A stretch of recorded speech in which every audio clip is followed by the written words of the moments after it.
उसमें कहानी आपको खिंची हुई नहीं लगी? मुझे जहाँ तक मेरी इंफॉर्मेशन है ये ईद के करीब खत्म होगा कहीं। किसने दी है इन्फॉर्मेशन? बस दे दी किसी ने, जितनी किस्तें हैं उस हिसाब से मुझे ऐसा लग रहा है कि ये ईद के आसपास जाएगा।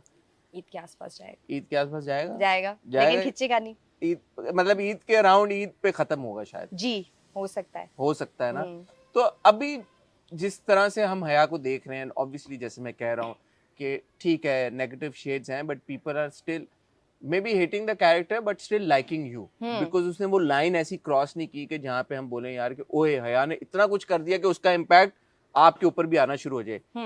आगे चलते हुए क्या हया कुछ ऐसा करेगी कि उसका पोटेंशियल इम्पैक्ट हया से स्पिल ओवर हो के सबीना के ऊपर आएगा? तो मैं भी उठा लेता। करेगी, बिल्कुल करेगी, बिल्कुल करेगी, बिल्कुल करेगी,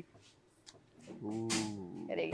बट इंशाल्लाह होगा ये, क्योंकि हसन देखें लोगों को ना शुरू में ये समझ नहीं आ रहा था कि इतना पोजेसिव और ये अपनी डिग्निटी भूल के कोई कैसे किसी से इतना प्यार कर रहा है। एक तो सबने, अब सबको ही पता है कि मेरा नाम बेहया रख दिया, तो वो सब सबको ये हो रहा था कि कैसे किसी को अपनी इतनी भी इज्जत की परवाह नहीं है।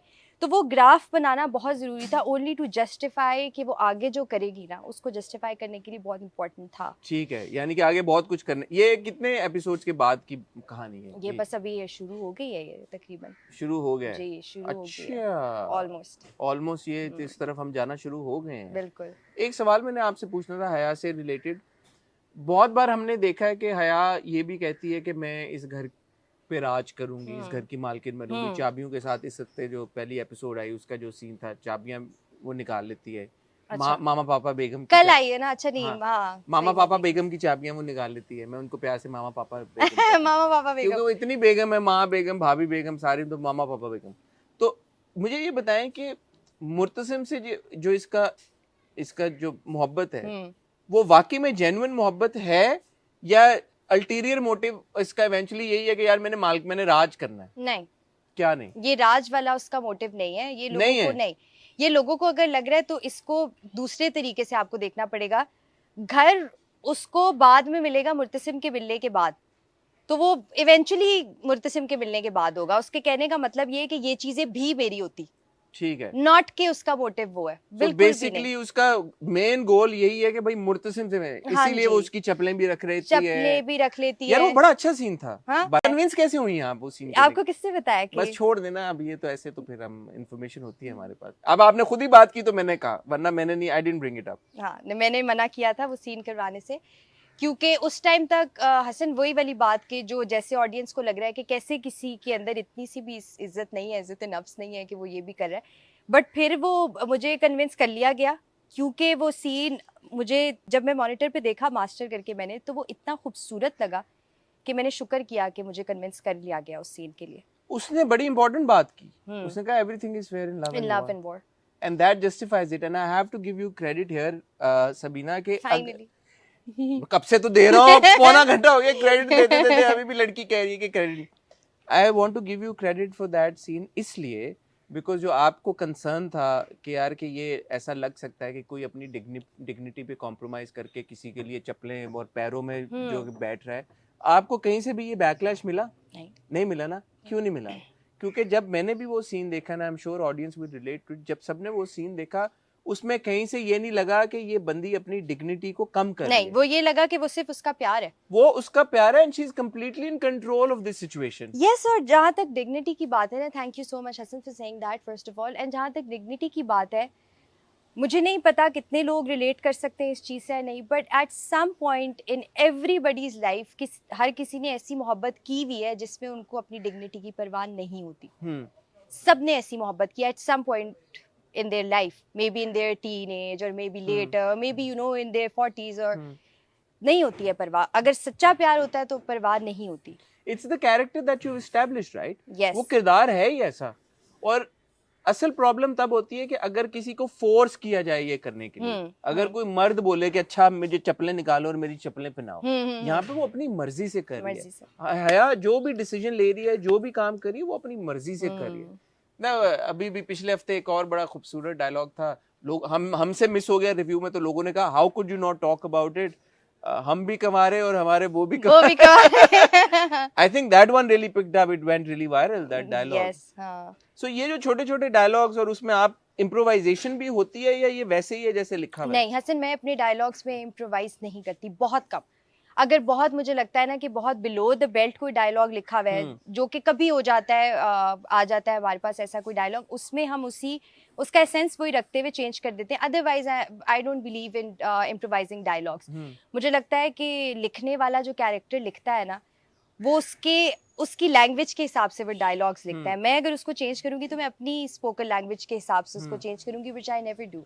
तो हया की ये जो टोन आपने पकड़ी, जो हम डिस्कस कर रहे हैं कि उसमें कुछ मुख्तलिफ एक एलिमेंट है, ये खुद की तरफ से आया या सिराज भाई की तरफ से भी आया? कोई डिस्कशन हुई इसके इर्द गिर्द, या from the day one when you were on set you were in that zone, in that character? No, I was in. Siraj भाई ने बहुत, मेरा ख्याल है, मुझे इस चीज़ में हेल्प की है, उसके टोन को बिल्ड कर। हमने टोन की स्पेसिफिकली बात नहीं की है, लेकिन you know what I mean, जो हम बात कर रहे हैं कि वो वैम्पिश है, बट उस तरह की वैम्पिश नहीं है जैसी हम ट्रेडिशनली देखते हैं ड्रामों में। नहीं, वैम्पिश भी मुझे कहा गया था कि वैम्प है, मुझे कहा गया था कि इसको एज ए वैम्प प्ले करना है, बट मैंने उसके कैरेक्टर की जस्टिफिकेशन के लिए ना बड़ी वो बात की थी सबके साथ कि इसको मैं वैम्प प्यार को मैं क्यों शो कराऊं, कि जो प्यार में कोई चीज़ कर रहा है तो वो वैम्प ही है, वो अपने हिसाब से तो वो प्यार हासिल करने के लिए कर रहा है। हाँ। तो मैंने जो टोन सेट की उसमें बिल्कुल सिराज भाई ने मेरी बहुत ज़्यादा हेल्प की है।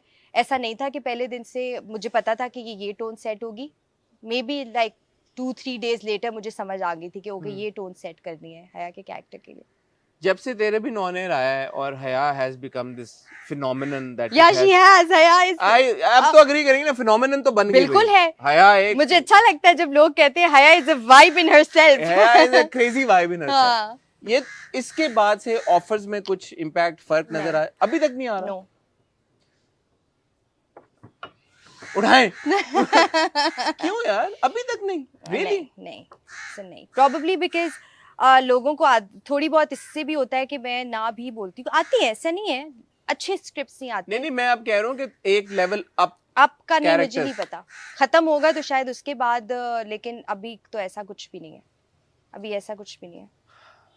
हाय, मेरे से ज्यादा तो हसन परेशान हो गए। मुझे, मैं हमेशा ये बहुत बात करता हूँ, और कभी कभी मुझे अक्सर हमारे प्यारे व्यूवर्स हैं वो इस बात का ताना मार देते हैं यार कि आप एक्टर्स के लिए बायस्ड हैं। अच्छा। तो मैं इसलिए भी ये बात कहना चाहता हूँ कि एक अच्छे एक्टर की, एक केपेबल एक्टर की स्ट्रगल आपके सामने लाने का मकसद यही है कि नहीं मिलते मौके। अब मेरा नहीं ख्याल कि आप लोगों में से कोई भी डिसएग्री करेगा कि सबीना ने किसी भी तरह से अपना 100% नहीं दिया हया के किरदार को। हया का किरदार अगर एक इतना बड़ा फिनोमिनन और इतनी बड़ी वाइब बन गई है तो वो यकीनन सबीना की, उसमें सिराज भाई की, सबकी कंट्रीब्यूशन है, राइटर की, नूरान की, सबने लिखा है, नूरान है, बट उसमें 80-90% तो आप ही का क्रेडिट है ना। At the end of the day आपने प्ले किया है।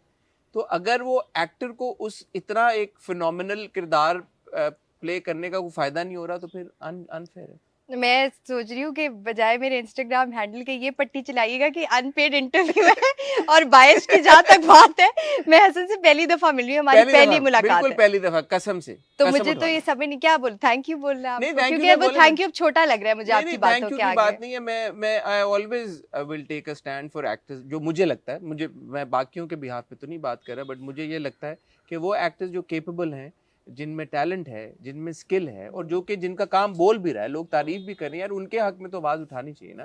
और मैं चाहूँगा कि हमारे व्यूवर्स जो हैं, जो देख रहे हैं, प्लीज़ आप भी सबीना को इनकरेज करें।